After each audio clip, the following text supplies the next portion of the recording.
सुप्रभातम। स्वागत है आपका शॉर्ट हैंड गुरुजी स्टेनो क्लासेज में। हम बात कर रहे थे स्वरों की कि स्वर कौन कौन से स्वर होते हैं शॉर्ट हैंड में और कितने प्रकार से उनको रिप्रेजेंट किया जाता है। तो हम देखते हैं, पहले हमने क्या देखे थे, दो प्रकार के स्वर देखे थे, दीर्घ स्वर और लघु स्वर।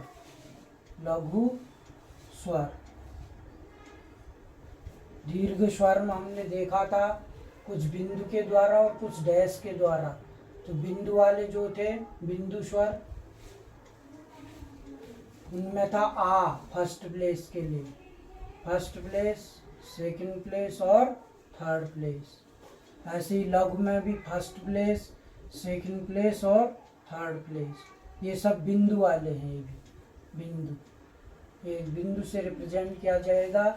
तो आ को हम एक डॉट से, उसके बाद ये आता है उसको सेकंड प्लेस, और ई आती है इसको थर्ड प्लेस एक डॉट से। ऐसे ही यहाँ पर हम देखते थे आई एक डॉट से, फिर ए एक डॉट से और ई एक डॉट से। ऐसे ही हम देखते हैं डैश में, किसमें, डैश में आता था औ एक डैश से, ओ एक डैश से, ऊ एक डैश से, गहरे डैश से हैं। ऐसे ही यहाँ भी डैश से कौन कौन से हैं आपके, आ एक हल्के डैश से, औ एक हल्के डैश से और ऊ एक हल्के डैश से। ये थे हमारे स्वर जिनको हमने पढ़ा फर्स्ट प्लेस, सेकंड प्लेस और थर्ड प्लेस के लिए। उसके बाद हमने देखे कि किसी भी व्यंजन रेखा के 3 स्थान होते हैं, first place, second place, third place. जहाँ से स्टार्ट होती है वो फर्स्ट प्लेस, जहाँ एंड हो जाती है वो थर्ड प्लेस। ठीक है, 2 साइड होती हैं, ऑन और इन। ऐसे ही हमने देखा था ऊर्ध्वमुखी और अधोमुखी में लेफ्ट एंड राइट, इसमें भी 1 2 3 1 2 3 3 प्लेस होते हैं। ऐसे इसमें भी हमने देखा लेफ्ट एंड राइट 1 2 3 1 2 3। जहाँ पर व्यंजन रेखा खत्म हो जाती है वहाँ तीसरा स्थान होता है। फिर हमने आगे ये भी देखा था कि व्यंजन रेखाओं पर, पिछली वीडियो में ये देखा था कि व्यंजन रेखाओं पर स्वरों को कैसे लगाते हैं। फिर हम आगे बढ़े थे कि माध्यमिक स्वर क्या होते हैं, ठीक है, और उनको कैसे व्यंजन रेखाओं पर रिप्रेजेंट किया जाता है। तो हमने देखा था माध्यमिक स्वरों में फर्स्ट एवं सेकंड प्लेस के स्वर अपने नियत स्थान पर रखे जाते हैं, लेकिन थर्ड प्लेस के जो स्वर होते हैं, जब 2 व्यंजन रेखाएं आपस में मिलती हैं तो प्रथम व्यंजन पर लगने वाला तृतीय स्थान का स्वर दूसरी व्यंजन रेखा के तृतीय स्थान पूर्ववर्ती शिफ्ट हो जाता है, लग जाता है। ये हमने देखा था पिछली वीडियो में। फिर हमने देखा था कि समतल रेखाओं पर तृतीय स्थान के स्वर, यदि व्यंजन रेखाएं आपस में मिलें तो पहली रेखा का तृतीय स्थान दूसरी व्यंजन रेखा का पूर्ववर्ती तृतीय स्थान होता है। ये भी हमने वही सेम हो गया माध्यमिक स्वर वाला। उसके बाद हमने देखा था कि यदि प्रारंभिक समतल व्यंजन रेखा के साथ, कैसा, हमने क्या देखा था कि समतल व्यंजन के बाद कोई अगर समतल व्यंजन प्लस कैसा, अधोमुखी व्यंजन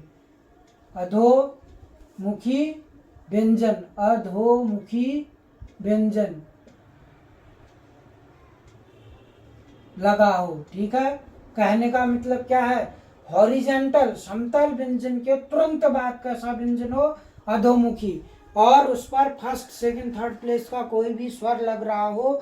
तो हमने कहा था कि समतल व्यंजन रेखा को लाइन से इतना ऊपर या नीचे रखते हैं, ऊपर और नीचे रखते हैं कि उस समतल व्यंजन से, उस हॉरिजेंटल व्यंजन से, समतल सपोज दैट क है और ट है, इनकी ये क पे कोई फर्स्ट प्लेस का स्वर लगा हुआ है, तो ट व्यंजन रेखा हमें रिप्रेजेंट कर दे कि क पे फर्स्ट प्लेस का क्या लगा है, स्वर। तो ऐसी कंडीशन में हम सदैव क्या करते थे, इस व्यंजन रेखा को कहाँ रखते थे, लाइन से ऊपर लिखते हैं, और जो कि ये अधोमुखी व्यंजन रेखा भी लाइन को फॉलो ना करे। ठीक है। दूसरा हमने केस देखा था कि यदि समतल व्यंजन रेखा पर द्वितीय स्थान का स्वर लगा हो, उसके तुरंत बाद अधोमुखी व्यंजन आ रहा हो, तो व्यंजन रेखा को इतना ऊपर लिखते हैं कि नीचे को आने वाली व्यंजन रेखा लाइन को टच कर जाए। तीसरा नियम क्या था कि यदि किसी व्यंजन समतल व्यंजन रेखा प्रथम व्यंजन रेखा पर तृतीय स्थान का स्वर लगा हो, तो उसे इतना ऊपर या नीचे लिखते हैं कि नीचे को आने वाला जो स्वर है वह तृतीय स्थान को रिप्रेजेंट कर दे। जैसे हम लिखे कीट, क्या लिखना है, ये काट लिखा हमने, काट। अब हमने लिखा केट, ठीक है, केट। अब हम लिख रहे हैं क्या, कीट, ये रिप्रेजेंट कर रहा है। अब कीट लिख रहे हैं, कीटो, तो हम क्या करेंगे, क को इतना ऊपर रखेंगे कि ट जो है लाइन को काट दे। ठीक है, क को इतना ऊपर रखेंगे कि जो ट है वो लाइन को काट दे। अब इस काटने से क्या होगा कि हमारा जो व्यंजन रेखा क है वो उस पर जो दूसरा व्यंजन ट लग रहा है वो यह रिप्रेजेंट करेगा कि क पर थर्ड प्लेस का स्वर था, और अधोमुखी व्यंजन रेखा को इसीलिए लाइन से काटते हुए रिप्रेजेंट कर दिया गया। फिर एक दूसरा नियम हमने देखा कि किस पर, ऊर्ध्वमुखी व्यंजनों पे। यदि ऊर्ध्वमुखी, जैसे सेम क्या कंडीशन आई, पहले समतल व्यंजन हो, उसके तुरंत बाद क्या आ जाए, पहले कैसा हो, समतल व्यंजन, समतल व्यंजन प्लस तुरंत बाद क्या आ जाए, ऊर्ध्वमुखी, ऊर्ध्वमुखी, अर्थात ऐसा व्यंजन कि जो पहले हॉरिजेंटल हो प्लस उसके तुरंत बाद कैसा आ जाए, अपवर्ड व्यंजन, अपवर्ड कॉन्सोनेंट्स। ठीक है, तो हम उस व्यंजन को लाइन से, और उस पर क्या हो, कंडीशन क्या थी, ओनली थर्ड प्लेस के लिए यूज हो रहा था, थर्ड प्लेस।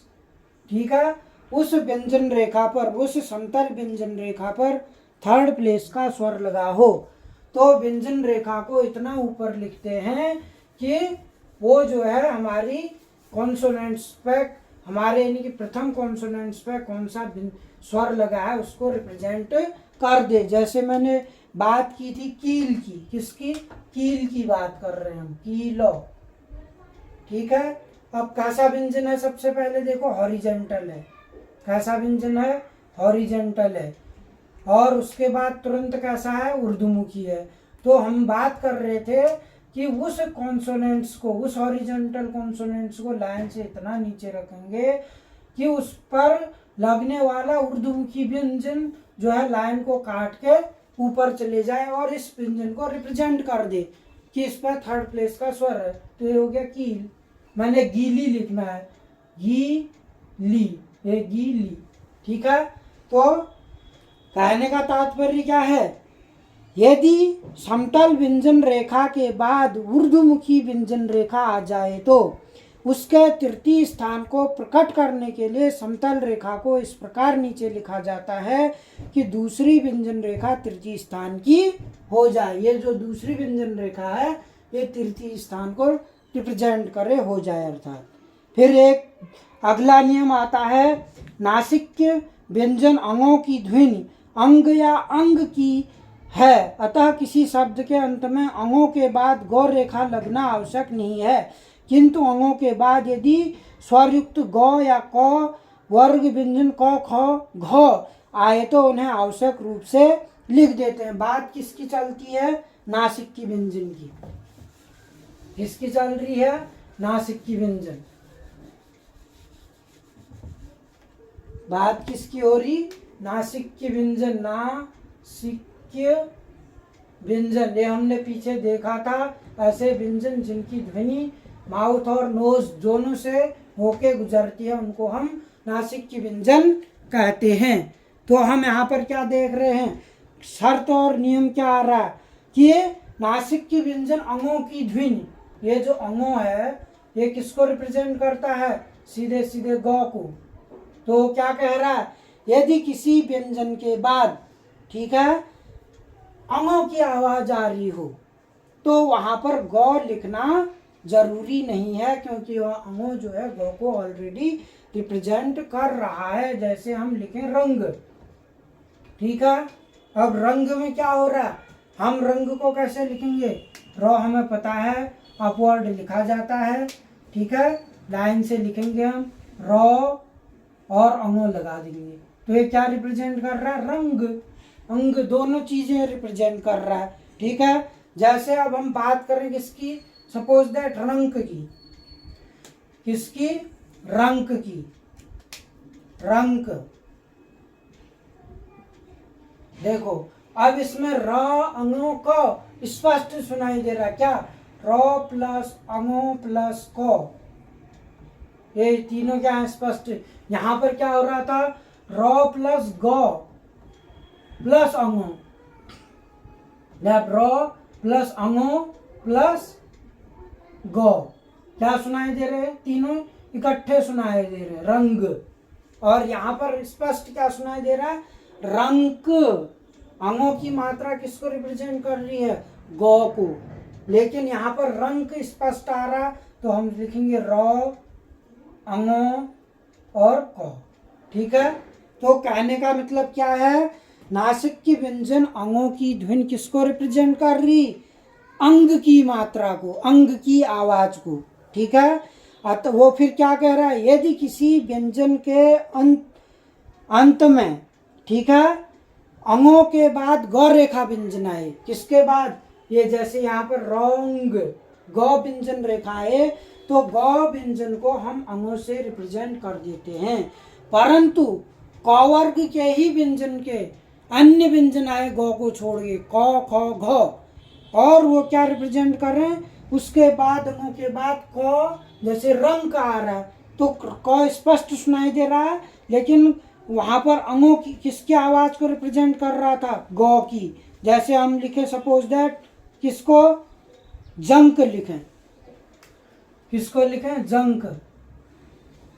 तो जौ अंगों को, ठीक है। तो ये क्या कर रहा है? अंगों, वो कह रहा कि जहां पर अंगों की आवाज आए उसके तुरंत बाद गो आए, लेकिन उस पर कोई स्वर ना लगा हो। स्वर लगा होगा तो हम फिर पूरा गो लिखेंगे, ठीक है। जैसे हम यहाँ पर जंग लिखा, अब जंगी लिखें, ठीक है। क्या लिखें? जंगी, ठीक है। अभी तो हमने लिखा क्या? जंक। अभी तक लिखा था हमने जंक। अब हम इसी को जंगी कर दें। क्या कर दें? जंगी।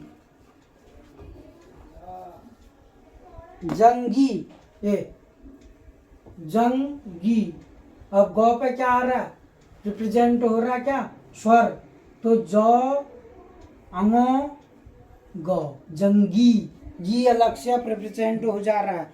यदि स्वर ना हो और अंगों के तुरंत बाद गौ आ रहा हो तो उसे अंगों व्यंजन रेखा से रिप्रेजेंट कर देते हैं।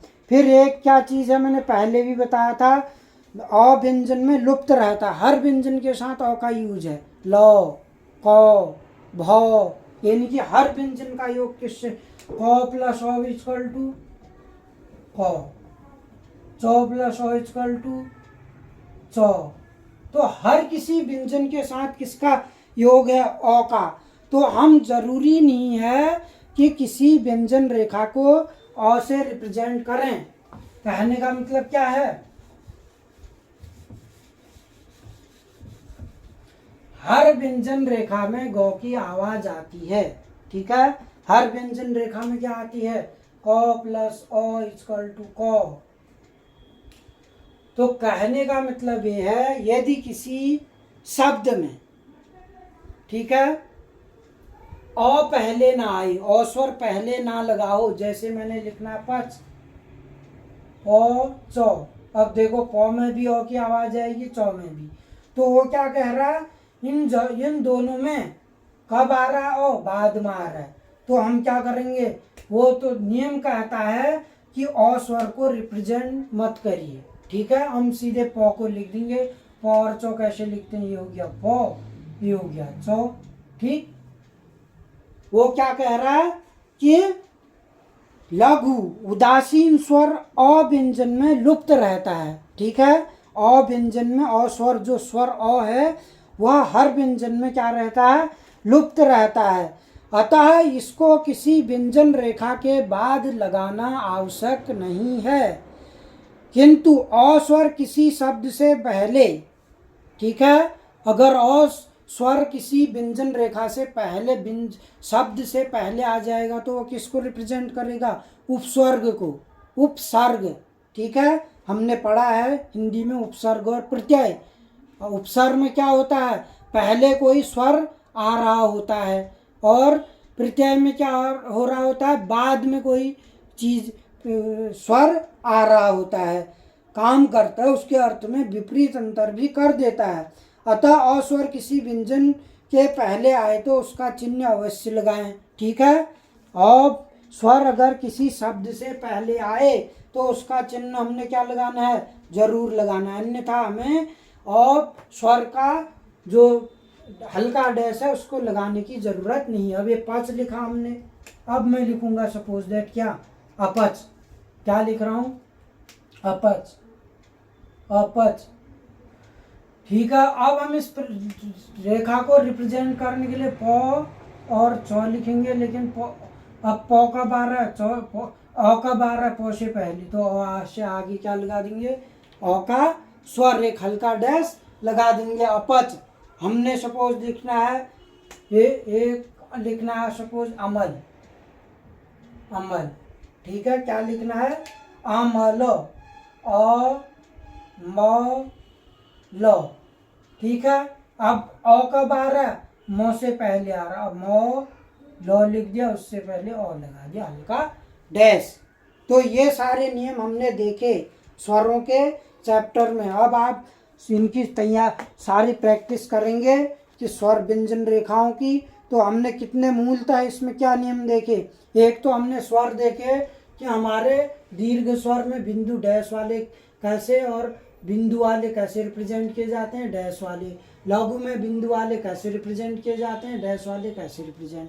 फिर हमने देखा क्या कि किसी भी व्यंजन रेखा के कितने स्थान हो जाते हैं, 3 स्थान हो जाते हैं। उसी हिसाब से हम स्वरों को किसी व्यंजन रेखा पर फर्स्ट और सेकंड और थर्ड प्लेस पर रिप्रेजेंट करते हैं। फिर हमने देखा कि माध्यमिक व्यंजन रेखाएं, ठीक है, कि जब कोई तृतीय स्थान का स्वर आ जाए, दो व्यंजन जो आपस में जुड़ रहे हों, पहली व्यंजन रेखा पर तृतीय स्थान का स्वर आ जाए तो उसकी तृतीय स्थान का स्वर दूसरी व्यंजन रेखा के पूर्ववर्ती शिफ्ट हो जाता है। और हमने ये भी देखा कि इस लाइन के 3 भाग हो जाते हैं, above the line, on the line और थ्रू द लाइन। ये सारे पिछले वीडियो में मैंने बता रखे हैं। और हम अब अगले चैप्टर की बात करेंगे, पहले इसकी प्रैक्टिस करेंगे। ठीक है, कि हम अब कैसे कैसे इनको लिखते हैं, उसके बाद अगले चैप्टर में जाएंगे। हम देखेंगे कि अगला अध्याय हमारा किस नाम से जाना जाता है और क्या क्या वहाँ पर अन्य अन्य नियम बने हुए हैं। तो आप इन स्वर वाले चैप्टर की पूरी प्रैक्टिस करेंगे। देखो, मैं निसंदेह आपको बता रहा हूँ कि ये निःशुल्क ऑनलाइन क्लासेज है। मेरा कोई किसी मतलब ये धन कमाने से, पैसे कमाने से मतलब नहीं है। मेरा उद्देश्य है कि जो लोग शॉर्ट हैंड की तैयारी कर रहे हों सरकारी जॉब के लिए, वो निःशुल्क में शॉर्ट हैंड को इन वीडियो के माध्यम से सीख सकें। ठीक है, और आप सभी से मैं यही गुजारिश करूँगा कि आप अच्छे से इन चीज़ों को सीखिए, व्यंजन और स्वर को। उसके बाद हम आगे बढ़ते हैं और देखते हैं कैसे कैसे इनका अभ्यास होता है और कैसे कैसे शॉर्ट हैंड में हम आगे बढ़ते हैं।